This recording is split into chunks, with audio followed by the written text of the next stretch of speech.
If you're looking to make more money in 2020, might I recommend you consider building an audiobook publishing business? If you're not entirely sold, then I want you to hear this very exclusive interview with an audiobook publishing expert in Tina Dietz, so stay tuned.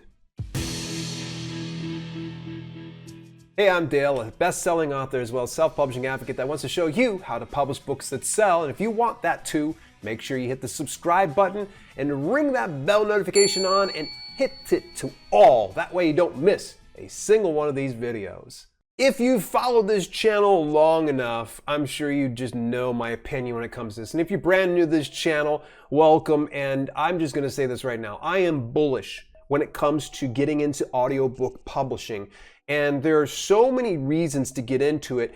But rather than me sit here and bloviate about it, you can always go back and watch any one of my other videos. I want to get an actual expert in the audiobook publishing business to talk a little bit about it. And her name actually is Tina Dietz. I met her through a friend of mine, James Ranson, a former channel guest here. And I just hit it off with Tina since day one. And I've actually been sitting on this interview for far too frigging long. Tina Dietz is an award-winning and internationally acclaimed speaker, audiobook publisher, podcast producer, and vocal leadership expert who has been featured on media outlets including ABC, Inc.com, Huffington Post, and Forbes. Tina's first podcast, The Start Something Show, was named by Inc. magazine as one of the top 35 podcasts for entrepreneurs. Tina's company, Twin Flame Studios, provides high ROI audio marketing solutions, including audiobooks, podcasts, and vocal leadership to amplify the messages of passionate experts globally to their target markets. Well, without any further ado, let's go ahead and take it away over here to the interview. Welcome to the show. Tina Dietz here. Tina, how you feeling today? I am fabulous. How are you, Dale? I tell you, I just got you like a fire hose right there. We went from like this right up to here. But before we go anywhere further, I want to know who is Tina Dietz? What do you do? And how did we actually get connected? Oh, geez. You know what? I think it was James Ranson who connected us. So I know you've had him on the show a couple of times. Two-time guest. Extraordinaire. Yeah. And James and I met through another mutual friend. He came to me to have his audiobook produced and published. And that's one of the big things that my company, Twin Flame Studios, does. We work with folks from all over the world. I've been building businesses for a couple of decades, but I have a deep specialty in the world of your voice and audio, and specifically audiobooks, podcasting, and the world of what we call vocal leadership. So anything having to do with your voice or a microphone makes me super happy. So. We were having a conversation before we got connected here, and this is what I'm most interested in right now. And I think that if we can kind of just, set up a seat here, and I want to kind of learn a little bit more about your stance on audio marketing, because I've been telling people, like, I'm going bullish in the audio market. There's a good reason why I'm not only just on YouTube, but I'm also on various podcasting platforms and have a variety of audiobooks. So tell me a little bit more about audio marketing. So audio marketing is one of those things that isn't necessarily super sexy, but it's super effective. And it's also about the least faddish thing you can do in marketing besides write long form copy, which, unless you're an author, most of us don't like to do. Yeah. So, and then you're writing a book. You're not writing necessarily things to market yourself. So audio has been around, since actually predates radio, right? Because before we had radio, we had people who would travel and speak. Before we had that, we had stories around the campfire. People would travel and share each other news. So we're wired for storytelling, and we're wired for oral tradition. And one of the reasons that audio plays so well with marketing is that we have the ability then to create relationships with people. It's a very intimate form of marketing because it is single focus. Like right now we have visual, my hands are moving, you and I are talking, we've got a lot of things happening, but audio is single focus medium. So that makes it very intimate and very focused. And most people are listening in their earbuds. We have direct neurological connection happening at that time. And again, it's something that's very stable. It's been around for many, many, many years. And it is ubiquitous. So it is kind of everywhere, but you don't notice it. Don't notice voiceovers on the TV. You don't really notice, ads on a radio station. but it's everywhere. And particularly with the rise of podcasting and with audiobooks in the last 5-6 years or so, they've been around a lot longer than that, but they've had a meteoric rise in the last half dozen years. It's becoming more, I'll call it re-relevant. It's been kind of a renaissance for audio marketing in that amount of time. Where do you see the direction? And I know this is very speculative, but I want to see what your thoughts are. The direction of the audiobook publishing industry.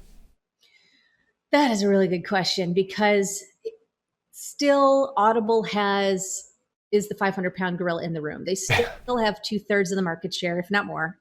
And a lot of these other smaller platforms, while they offer some unique features, or they offer some unique opportunities, and I'm a big fan of being very strategic with your audiobook distribution, you can't not be on Audible at this stage of the game.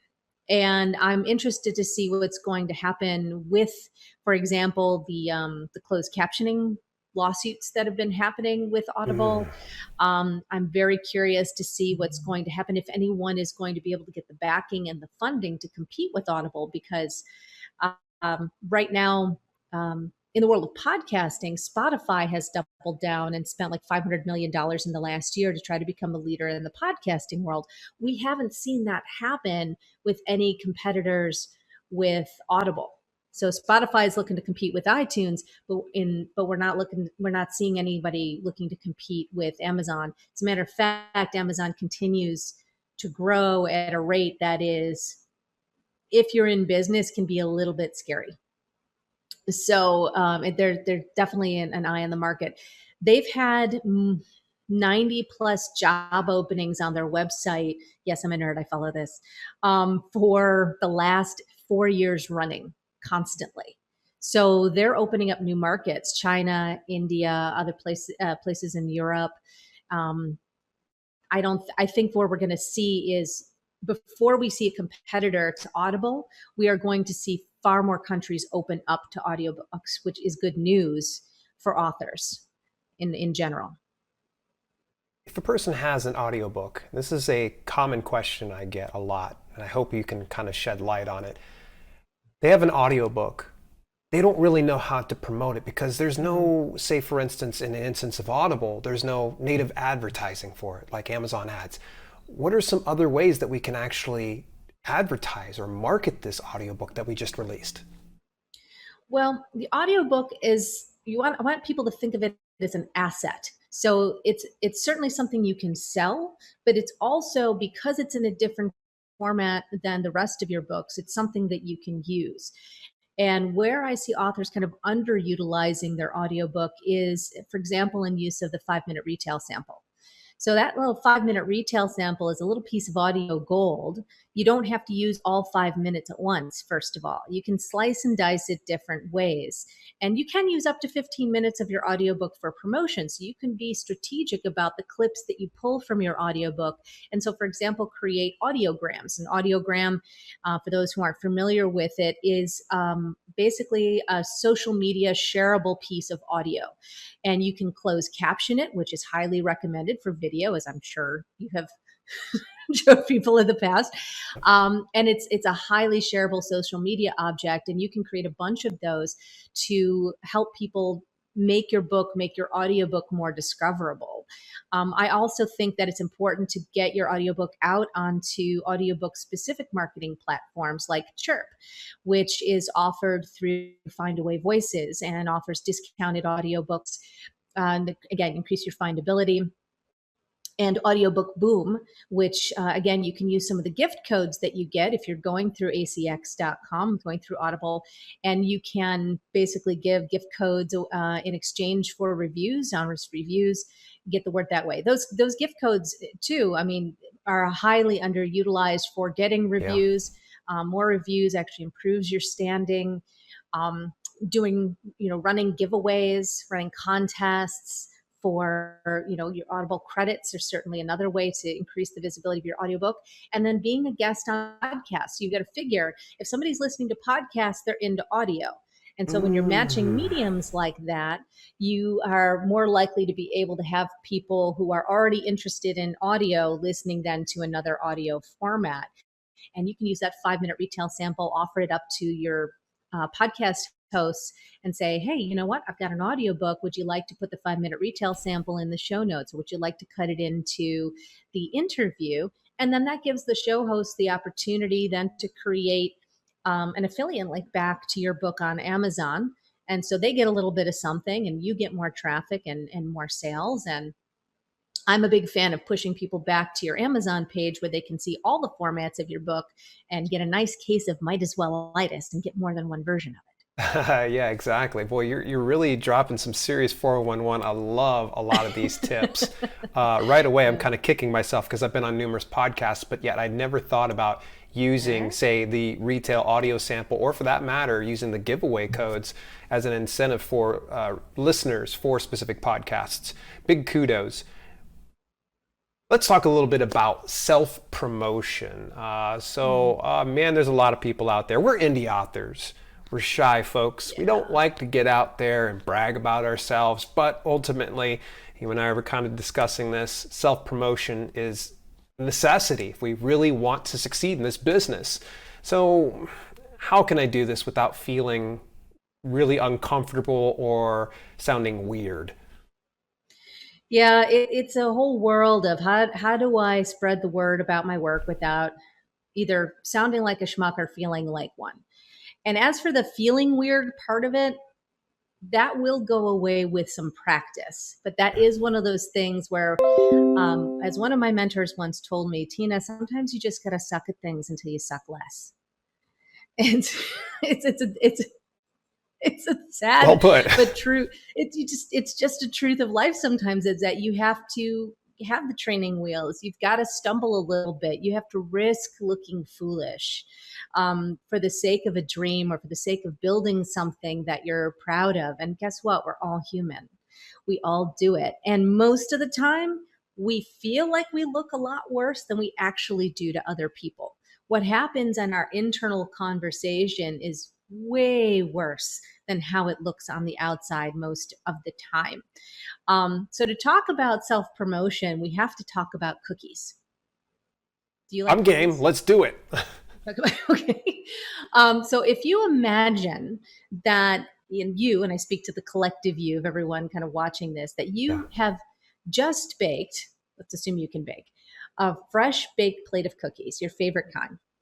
And there's a bunch of people in a room, and you're walking around offering them, asking them if they would like to have a cookie, right? Okay. So if I asked you, Dad, would you like a cookie? Oh, heavens, yes, I want a cookie. Okay, so that's an easy yes, right? No problem. But there might be reasons why people would not want a cookie. Like what would be a reason someone wouldn't want a cookie? Maybe they're unfathomable to you diabetic, or me. they're on a diet. Right. They're weird people that don't like cookies because cookies are amazing. They just don't like cookies. They just don't like cookies. They're gluten intolerant. They need nut free. There's many, many reasons. They just had a big meal that they might not want a cookie. So if you imagine, is there anything wrong with your cookies if they say no? No. No. Is there anything wrong with you if they say no? I probably wouldn't be hurt. It's more cookies for me. Well, yeah, exactly, right? So there's nothing wrong with you. There's nothing wrong with your cookies. Your cookies are your books. Your cookies are the message that you're offering. All you're doing is inviting people that, would you like a cookie? And they're going to say yes or no for whatever reasons that they have. You don't have to talk them into having a cookie. You don't have to explain what a cookie is to them. You're just going to offer up the cookie, and they might ask you a follow. And if they say no to your cookie, then it's really natural to have a conversation. And you could say, yeah, I'm curious. Do you not like cookies? Or do you not like this kind of cookie? And then you can just engage in a conversation. It has nothing to do with you. Most people we're all kind of focused in our own world, right? And people's yes or no to what they like or don't like doesn't have anything to do with you or with your work. It has everything to do with whatever world that they're in. So if you can remember that all you're doing is offering them a cookie and they're going to say yes or no, it doesn't have anything to do with you, and help create a little bit of separation between your very tender ego, because we are human, and the work that you're offering out to the world. So that is a contextual shift that I recommend everybody takes on Yeah. as kind of a practical internal conversation, because self-promotion is far more about the internal conversation than the external conversation. Wow, it's a just complete mindset shift, and this is really a great way to look at things. When's the appropriate time for me to suggest somebody have one of my cookies? I mean, can I just go over and say, eat my cookies? No, see, that's a different conversation. Somebody Okay. walking up to you and say, "Eat my cookies," would be weird, wouldn't it? Yeah, right. Yeah, that's a command, It even sounds strange. Like, is that a euphemism? I don't even know what he means by that. Does he have cookies? Oh my God, I'm scared now. Right. But Yeah. that's why it's an invitation, not a command. So going Okay. back to your point, though, on a practical basis, there's a natural conversation that you're always looking to have. And this brings us into the world of what we call relationship marketing and influence marketing. Mm. And in those worlds, when you're creating a relationship or you're developing a platform to become somebody who's more and more increasingly influential in the circles that you run in, it's always about them and not about you. Not that you don't talk about yourself, but that you have a position of being interested and curious in the other person. So if I'm asking you about who you are and what you're interested in, it's going to be natural. You're creating what we call a cycle of reciprocity. So when you start a conversation and you're curious about somebody else, it naturally invites them to ask about you. Yeah. And so that's where the conversation starts. And so you can simply say, "I'm an author." And as soon as you say, "I'm an author," someone's going to go, "Really? What do you write?" They're not going to go, "That's nice. I got to go get a cookie." They're not, they're going to they're going to ask you, "Well, what do you write?" Because being an author and writing a book holds a certain cachet in our society of, "Holy crap, you actually sat down and wrote a book?" Damn, that says something, right? Just like having a podcast immediately makes you media, having a book and being an author automatically puts you in a certain echelon of people who have accomplished something that a lot of people admire. And that might not be something that you have owned yet because you're comparing yourself to other people, or you're comparing what you want, the type of author you want to be, with the type of author you currently are. But Mm. 95% of the population has not written a book. So Mm. you've already, you got to put some perspective on this. So remember all of this as you're developing it, and it's okay. They don't know what your journey has been. They don't know how many times you have yelled at your computer. They don't know how many Thankfully. pieces of paper you've crumpled up and thrown away, or things that you've deleted, or sleepless nights that you've had, or pencils that you've broken in the pursuit of trying to get your work into a shape that you imagine it to be. Yeah. So you got to remember that's all in you. They don't know you that way. So be curious about them and just invite a really natural conversation to happen. Awesome. Got a good loaded question here for you. It just kind of Mm-hmm. came to me. And you've given some awesome tips thus far. What do you see as the common mistakes that indie authors are making today? Yeah, I think you get sick of your work before other people have a chance to learn about you. Most Mm. of the authors that I work with, and I work primarily in the world of nonfiction, but my personal life is filled completely with fiction. Books have been my best friend since I've been 2 years old. And what I see in both worlds, fiction and nonfiction, is that authors go out and they may do a marketing push, or they do a bestseller campaign, or they have a flurry of activity, and they don't quite get that momentum that they would love to have. And so then there's a loss of enthusiasm that follows that. And then that kind of gets blamed on the book. Mm. And really, what that is a natural process. Now, I like to use Stephen Covey as an example, who wrote Seven Habits of Highly Successful People, which is a book that's been around for decades and decades and decades. Yeah. And in the business world, he's a household name. In non-business world, he's even something a lot of people have heard of. If Stephen Covey had done an Amazon bestseller campaign, he wouldn't be a household name. Yeah. What Stephen Covey did over the course of years is he took those pieces, those 7 habits, and he talked about them, and he sliced them, and he diced them, and he repurposed them, and he leveraged them. And he turned those 7 simple habits, none of which were new, by the way, into a global empire. that still exists today beyond his death. But he had to every time keep falling in love with his message, falling in love, with what he imagined would be the impact of that work. If you're a fiction Yeah. author, falling in love with your characters, falling in love with the world and the richness of what you're creating and who they are. And because we're all wired for stories, how many times when you were a little kid did you say, "Tell me that story again. I want Mm. to hear it again. I want to hear it again." We want to hear it again. We don't get tired of hearing things again, those things that interest us. So this is where you have to find ways of falling in love with your work over and over again so that you have the internal capacity to then keep going and not worry that other people are getting sick of your work, Yeah. right? Write the next blog post, schedule the next interview, so schedule the next social media things, find new things and new ways to take your content and get it out there, and find new tribes, find new people that you can share with who love the same kinds of things that you do. Is there a certain shelf life of a particular publication? And should I anticipate that I need to publish more books around that original flagship book before I Mm. move on? Well, I think a lot of times people feel like they published their flagship book and maybe even their first book. And I Okay. would challenge that notion, Okay. because most people's first book is not their flagship book. It is, because there's 90% of the time that's true. What's the old saying? You write your first novel so you can get it over with.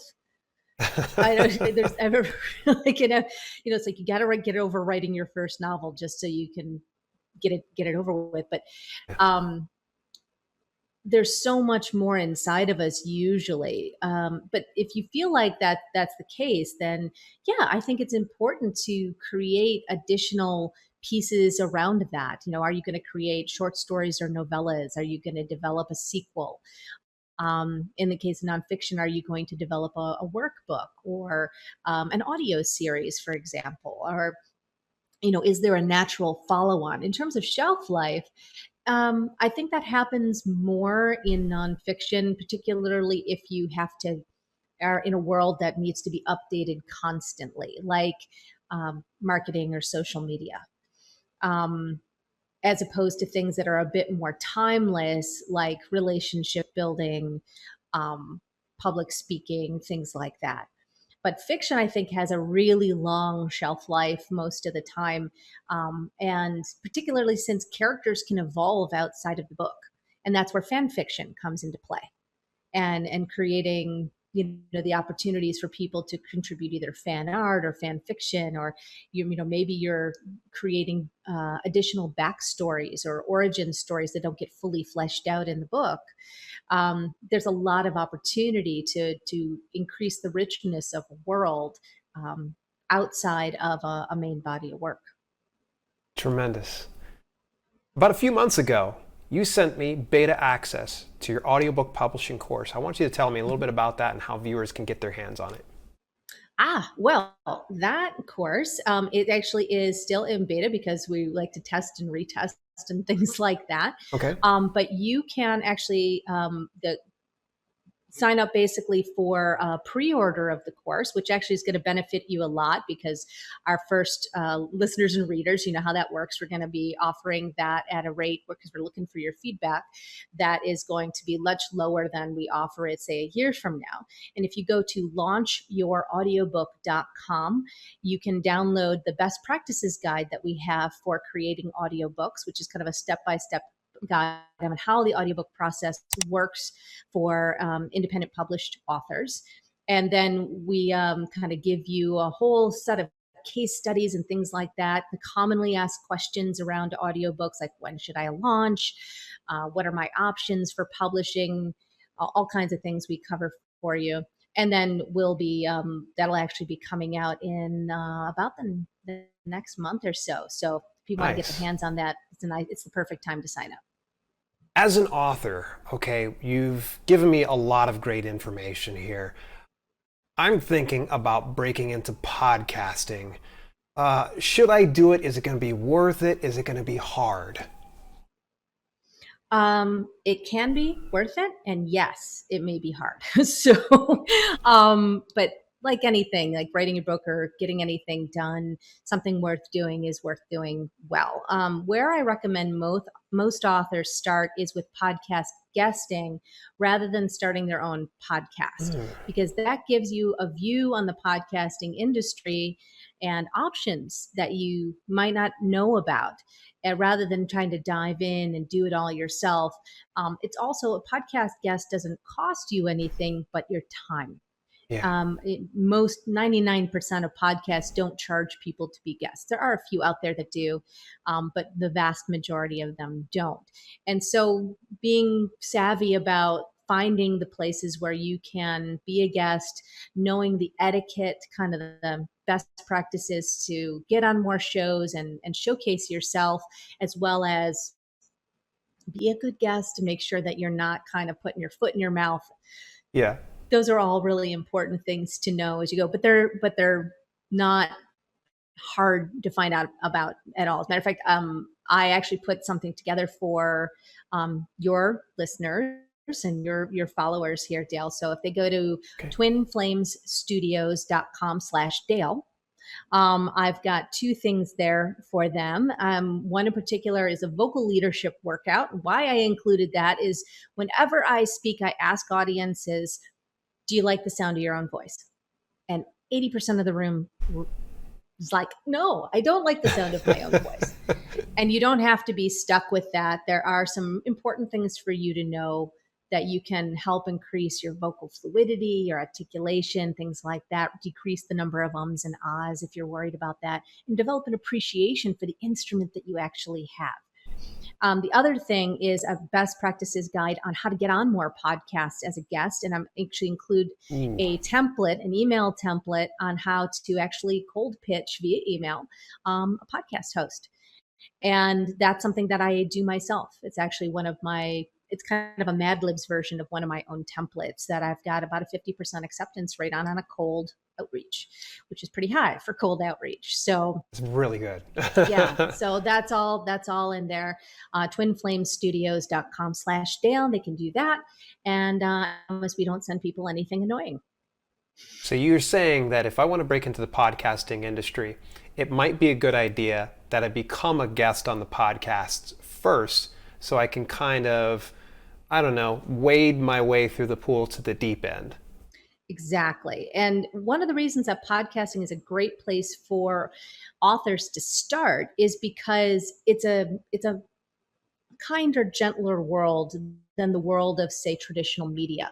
If you have ambitions to be on terrestrial radio or television, then podcasting is a much easier entree than it is to pitch yourself or get PR for more traditional media. And this is because podcast hosts are like us. Like I have my own show. I know tons of podcasters. A lot of folks are doing it for business. A lot of people are doing it for hobbies or sidelines of income. But if you can, go out and do some research. One of my favorite places to do podcast research is to go to Stitcher. Stitcher is one of the main Android sources for podcasting, for those of you who aren't familiar with it.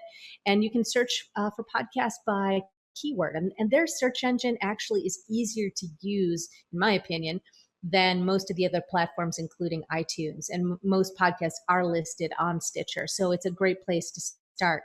Or you can go to somewhere like Fiverr and hire someone to do podcast research for you, which is super helpful to be able to do and very inexpensive, I might add, at the same time.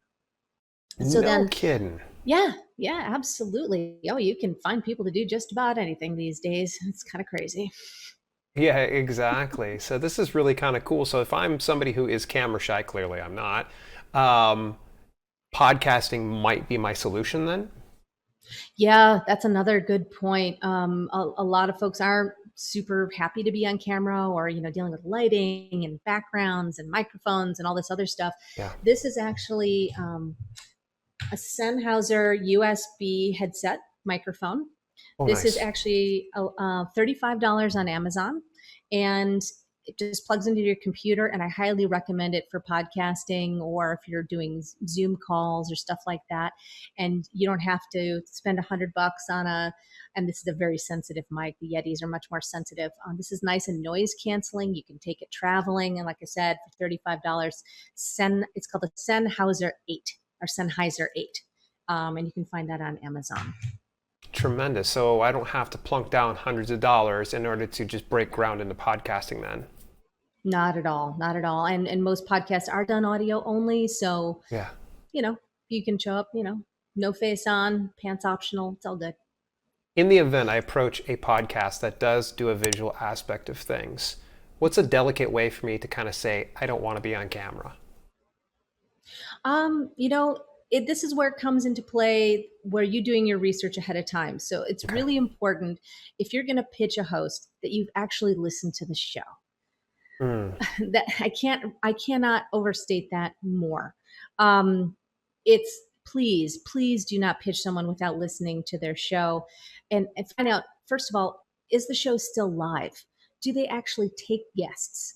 How long are the interviews? What kind of questions are they asking? Get yourself familiar and make sure that you actually want to be on that show so that when you reach out to them, you can say, hey, I really enjoyed when you talked about, such and such in this episode. And I was wondering if your listeners and your audience might be interested in hearing about this or this because I'm this kind of person, or I've written, this book on this. And just wondering if, this is all part of that template I was mentioning earlier, by the way. Yeah. So those are all the things that are really important. If there is a video component, then you'll know. And then you can make an informed choice about it. So if the videos are public, you have to decide whether you want to be a part of that or not. Because sometimes, and you have to check the website for that because you probably won't see that or know about that on Stitcher or iTunes or Google Play or any of those. Right. You can only probably see that on their website or if they have a YouTube channel. But if it's a video component, like, we want to be doing like an interview like this so that you have kind of a relationship with somebody else, then it's totally fine to just show up as yourself. There's not going to be really judgment there you don't have to have a background if you're having a casual conversation with people. I would not more than likely be wearing makeup if I was doing that kind of an interview. Yeah. Unless it was a really high-end interview and it was for executives and it was in, very businessy business, then I'd, do something a little different. But podcasting is a much more come as you are medium. And that's pretty much understood. So you can definitely let them know what you're comfortable with. That's completely fine. They want to make you feel comfortable because then you're going to sound more natural on the mic.